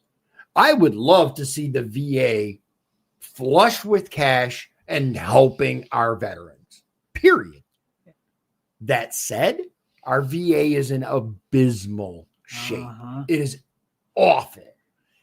We need to fix it. Trump had it pretty well He fixed. was working on it. And there's still a ton of waste, fraud, and abuse that happens in the agency. And one of the best things that he did, in my opinion, was allowing people to not go to the VA. They can go to a doctor and still going to say that. Yeah, people have been begging for that for decades. And that's a good thing. It's a great thing. That's why to paint Trump as in any way, shape, or form against our veterans is just flat out wrong. And the suspension of career counseling and transition assistance for our veterans. Transition assistance for our veterans. Yeah, see, that's why they're mad. That's exactly why they're so butthurt. Because I was going to make a joke. I decided against it.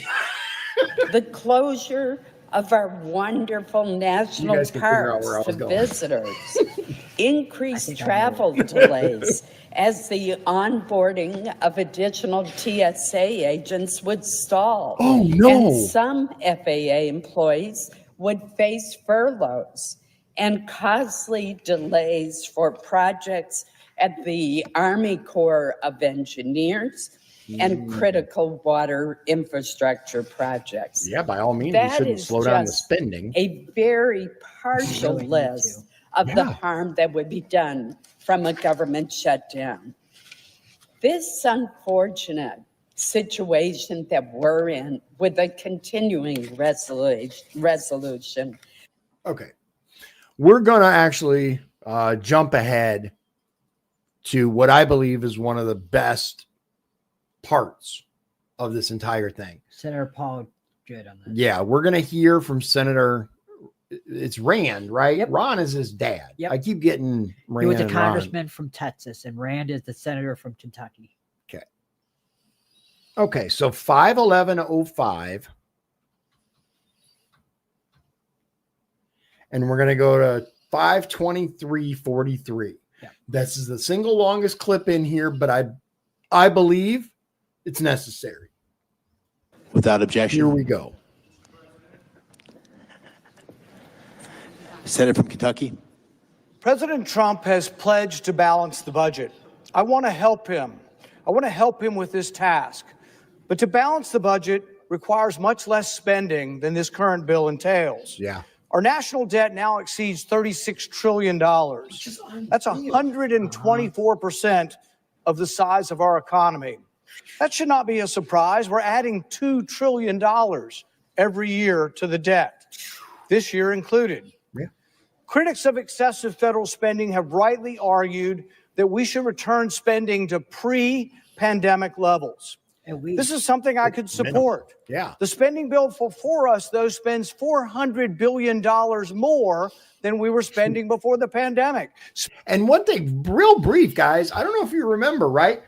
The pandemic happened, right? I know you guys remember that, but remember Congress and the Senate and all these talking heads on TV telling us, oh, this is just temporary. We're just going to raise, the debt ceiling just temporary. We're just going to approve this multi-trillion-dollar bill just temporarily. Anytime you relinquish more power to the government, they will never give it back. Exactly. Spending went through the roof during the pandemic and it never came back down. Right. And the Imagine that. deficits are out of control. In order for this bill to get back to pre-pandemic levels, it would have to be $400 billion less. That's something I could support. Yeah. 3 months ago, when the current continuing resolution was passed at the end of last year, we were told that we just needed to clear the decks. President Trump was going to come in and the Republicans would be in charge and then everything would be okay. Just wait. Pass it along in December. Yep. Come March, Republicans will be in charge and something will happen. Oh, yeah, we'll fix it. And yet the bill before us doesn't change anything. The bill before us keeps the same Biden spending levels. Yeah. We were told with relentless fury that we would fight for the taxpayers come spring, and we are given a bill that doesn't change. It doesn't change the course of accumulating $2 trillion in debt every year. The powers that be, I believe, waved the white flag of surrender when they presented the American people with this bill that fails to make the cuts that are necessary to slow down the accumulation of our debt. I fully believe that maybe it started, right? It started as whoever does this and gets together and makes this continuing resolution and comes up with it. Who does that? Is it Ways and Means? Okay. And then it's the Appropriations Committee. Okay. So those, maybe they even started with the idea of we're going to do what Trump said and we're going to cut spending, right? I don't think they can get the votes. I think there are enough owned politicians who said, nope, I need that. Nope, I got to have that. Nope.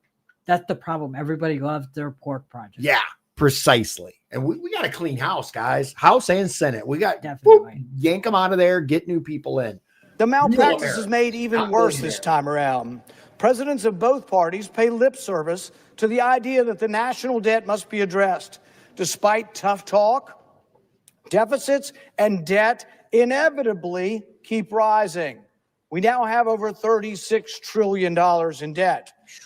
Unlike past presidents, though, President Trump created the Department of Government Efficiency, affectionately known as DOGE, to identify wasteful programs and eliminate them.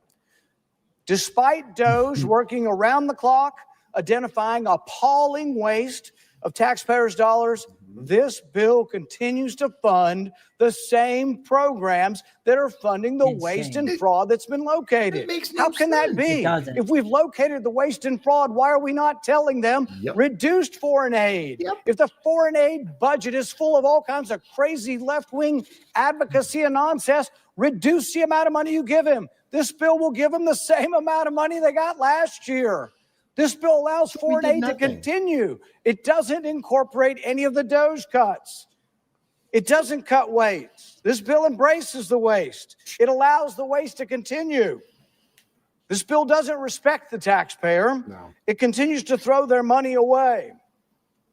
This bill continues the Biden levels of spending that caused historic inflation, that caused prices to rise, that caused people to be outraged to vote for a new president. Why in the world would we continue the same spending levels that led to the debt, that led to the inflation that is plaguing us? This malpractice is compounded by the fact that President Trump and DOGE made it easy for Congress to fix. They actually told us where the waste was and where the waste and abuse was and told us how to root it out, how to remove it. Get rid of this program. The waste found by DOGE truly shocks the conscience. Taxpayers paid $25,000 for an LGBT trans opera in Colombia. Right. They spent $2 million on sex changes in Guatemala. Your money. They spent $1.5 million advancing DEI initiatives in Serbia. They spent $6 million on tourism in Egypt.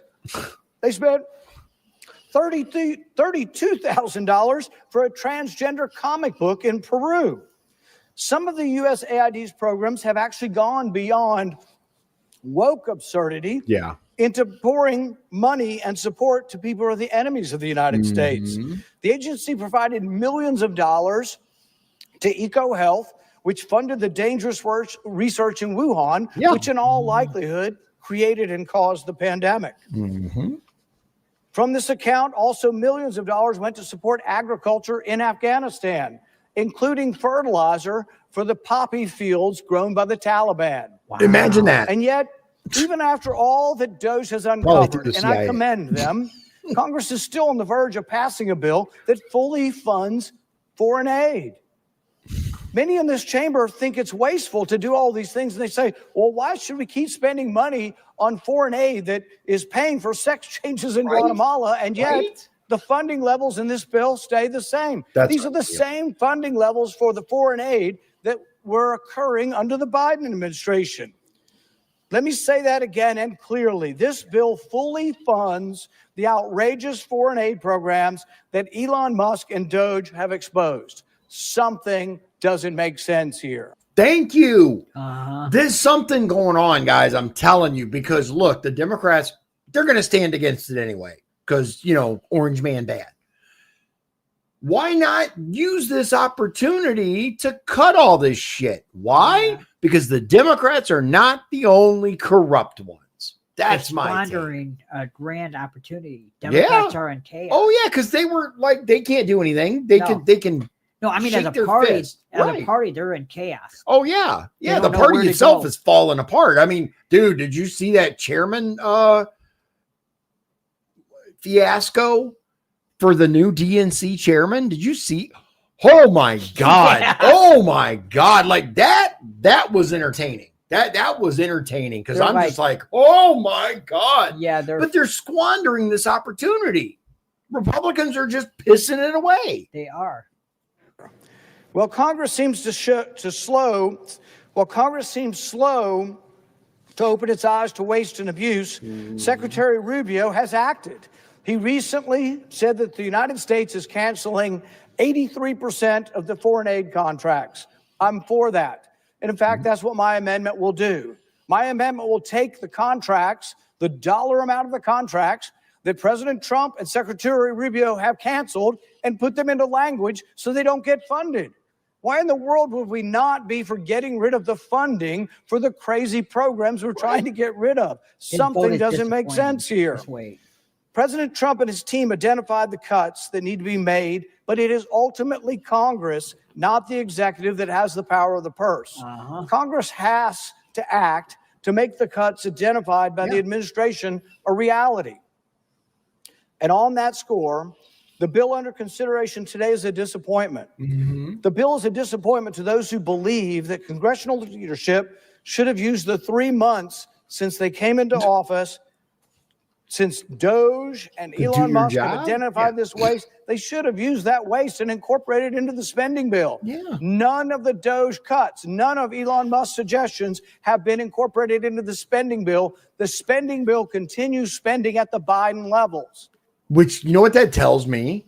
That tells me nobody even bothered to change anything. Nope. Nobody. This was already, this was planned. We're just going to keep this going. Just same as last time. Same as last time. Give lip service to people that think they're going to be cutting, but they're not. Exactly. Yeah. The spending bill will be when everybody wakes up and scratches their head and says, what happened here? The spending will lead to $2 trillion in debt. People will wake up and say, well, what about all those cuts? What happened? I thought we were cutting out waste and fraud.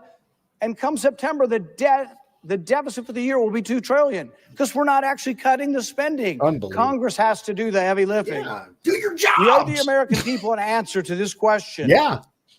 Exactly how many Republican seats are required in Congress to achieve a majority that will actually fight to lower government spending? We're already, see, guys, we're barely into Trump's second term, and we're already seeing Republicans not doing what we want them to do.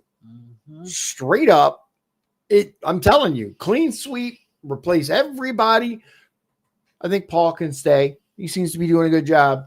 Everybody else? I say we vote both of our senators out. Oh, absolutely. Absolutely. I think the taxpayers need to wait for that fight any longer. I'm not willing to say, oh, just wait, young man, wait for another day. We'll be fixing this in 6 months from now. It never comes. This is the story of this place. Wait till another day. Wait till the sun shines. We'll finally cut some spending. Never comes. Someone must make a stand and fight. To that end, I offer a Doge Cuts 1.0 amendment. That would codify the cuts in foreign aid, reducing USAID's budget by 83% and aligning with Secretary Rubio's recent decision to eliminate thousands of these programs. So what I am doing is not inconsistent with the Trump administration. What I am doing is in support of the Trump administration. What I am doing is taking the preliminary cuts that Secretary Rubio has given to foreign aid and making them law. Why? Because the whole judiciary is opposing the president. They're telling him he can't fire people. He can't cut spending. He needs Congress to step up and do their job. He needs the people who support the president need to be supporting the president's cuts. They need to be supporting an amendment, Doge 1.0, that puts those cuts into law. I'm not even talking about codifying all of the cuts. I'm only taking a small sliver of them in foreign aid. This is the low-hanging fruit. This is the worst of the worst. This is $3 million for girl-centric climate change in Brazil. This is $4.8 million for social media influencers in Ukraine. This is hundreds of thousands of dollars spent sending Ukrainian fashion designers to the Paris fashion show. This is waste, utter and simple waste. And it ought to be cut. Realistic question for you guys that love Ukraine. How does sending Ukrainian fashion designers to a fashion show support the policies of the United States of America? How does that improve the lives of the average American? Genuine question. If you have an answer to that, please leave it in the comments. That's a good question. Genuine question. I'd love to know how, in a roundabout, weird logic way, that could possibly be justified. Why would people? It doesn't, right? That's what I believe. But you have an opportunity to school this, Trump supporter, this maggot or whatever they call you. Tell you publicly they're for it and then vote against it. It doesn't seem to make any sense. What my amendment does is put DOJ's findings into action, eliminating much of the funding for an agency that spent its tax dollars on woke entertainment and advocacy. It sets in law the reductions that the Trump administration has made known to be necessary. I applaud DOJ's work to uncover these many instances of abuse of taxpayer dollars, and it's now Congress's turn to make the cuts stick. 2 more minutes. If we do not adopt my amendment, then taxpayers will simply continue spending substantial amounts of money to defund components of the government rather than using savings to pay down our mounting debt. In other words, you might cut it and think it's cut one day, but what if the courts say you have to spend it somewhere else? It never comes back. The cuts are never real. The only way the cuts the administration are making will ever be real, will ever be counted, and will ever lessen the debt in the country is to vote in Congress. That's what this is about. It would be the height of hypocrisy for Congress to pay lip service to DOJ's exceptional work, support it on the superficial, and then vote against it when you have a chance to vote on it. Continuing to spend at this bill's level will add $2 trillion in debt. That is a fact. All the newspapers reporting yesterday, it was all over the news, record-setting accumulation of debt. We've accumulated over $1 trillion and we're not halfway through the year. It's a record accumulation of debt. It only stops when people stand up and say enough is enough. Which, by the way, the Biden administration assured us wasn't going to happen when they okayed that $1.7 trillion spending bill. Oh no, this isn't going to affect our debt. The least we can do is make sure that it doesn't include the egregious spending that has come from the foreign aid. The craziness, the sex change operations in Guatemala, trans operas, trans comic books, all of these ludicrous things that no American supports will only go away and will only go away with permanence if we vote for it. Before us is a chance to enact about $16 billion worth of DOJ's cuts in foreign aid. These cuts are only real in the long term if they're reflected in congressional action. Agreed. If we continue to fund the federal government at the Biden administration levels, which is what this bill does, then the money from DOJ's hard-found savings will just be spent somewhere else. I urge all my colleagues who have praised DOJ's work to match their actions to their words and vote yes on this amendment. All right, now we're going to the voting. Thank you. And I yield back the remainder. Okay. So what is the cloture vote? Is that where they tried to table it again, or is that something else? Cloture is you have to have 60 senators vote yes to end debate. Okay. So a lot of the techniques that they do is the minority party just votes no. So then debate never ends theoretically. So there's never a vote for the final vote. So this is where the Democrats are so mad at Schumer, is because he voted for cloture. Okay. 9 other Democrats. Basically, they wanted to keep it in limbo to where it could never actually go to a floor vote. And he votes to move it along. Even though he voted no on the final bill. Cloture motion. We, the undersigned senators, in accordance with the provisions of Rule 22 of the Standing Rules of the Senate, do hereby move to bring to a close debate on calendar number 26, H.R. 1968, an act making further continuing appropriations and other extensions for the fiscal year ending September 30th, 2025, and for other purposes, signed by 17 senators. By unanimous consent, the mandatory quorum call has been waived. The question is it the sense of the Senate that debate on H.R. 1968, an act making further continuing appropriations and other extensions for the fiscal year ending September 30th, 2025, and for other purposes shall be brought to a close. The yeas and the nays are mandatory under the rule. And then I think we move ahead to... Yeah, we'll move ahead to the actual vote, which is like 7:05:21. There's none of these are long things anymore. Yeah, these are very short. We're almost done, guys. I know. Hang in there. I know it's a lot. I know. Believe me. I know. I know. I got to sit here and listen to him. I'm just kidding. I'm totally kidding.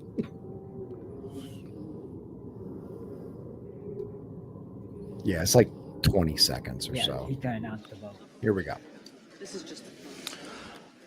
On this vote, the yeas are 62, the nays are 38.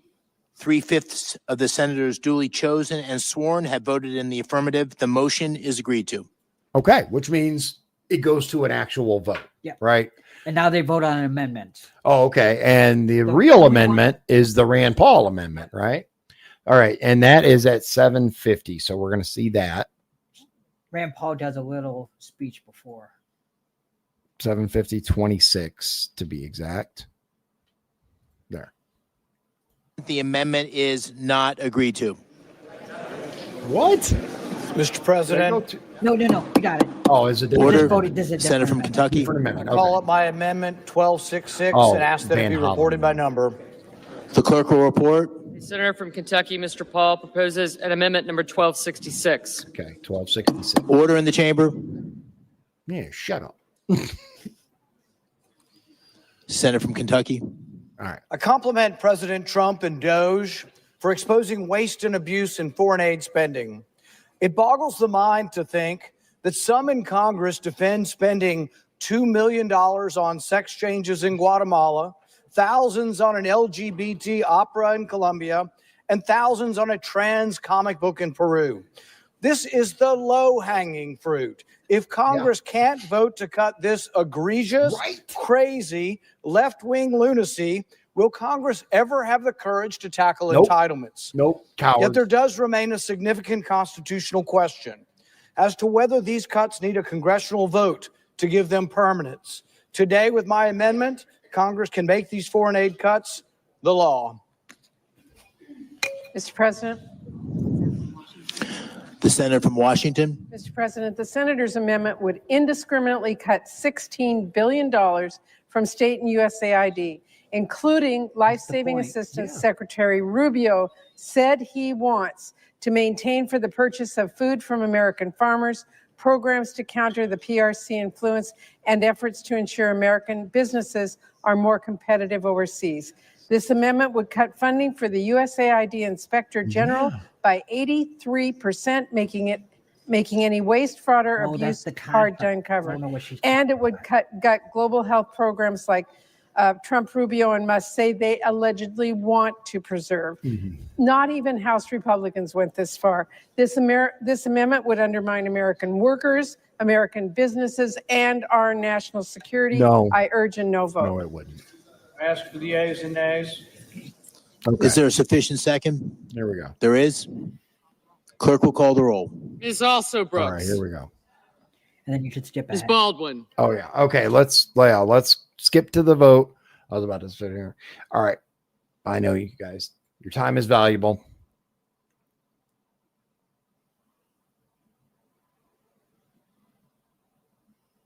$803.25 is where I'm going, just so you guys know. Close enough. All right, here we go. Yeah, just wait till you hear how many votes. 803 to 47. So it's like 20 seconds.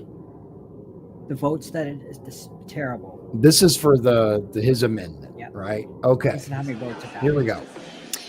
On this vote, the yeas are 27, the nays are 73. 27? The amendment is not agreed to. 27 out of the so-called majority. Yeah, out of the 53, yeah. What a pathetic, disheartening vote, dude. Like, you weren't kidding. That is very, very, very sad. Okay. Final one. Wait. Yeah, I'm just gonna hop ahead to the last one. Okay, 819. Yeah. Let's just see the tally.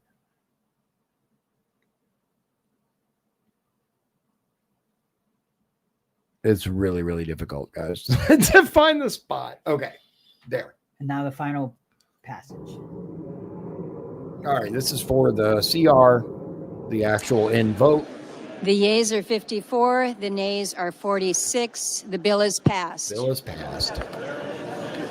Yep.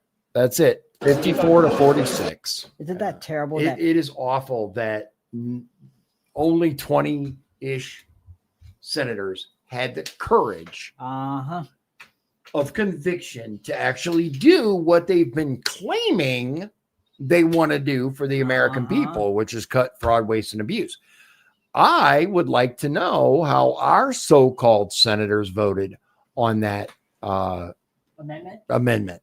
That's a good question. Yeah, let's find out from the great state of Indiana how Senators Young and who's the other one, the new one? Banks. Yeah.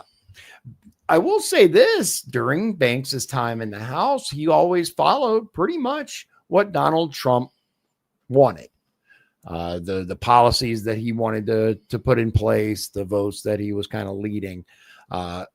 Banks pretty much fell in line, I think, because he wanted to be a senator. Here it is. Okay, let's see. Bum, bum, bum. Young voted yes. Okay. He's trying to save his job. And Banks voted no. Banks voted no. There's a shock. There is an absolute shock. Yeah. Guys, don't believe the hype. These people do not want to save you money. They want to continue to bleed the taxpayer dry.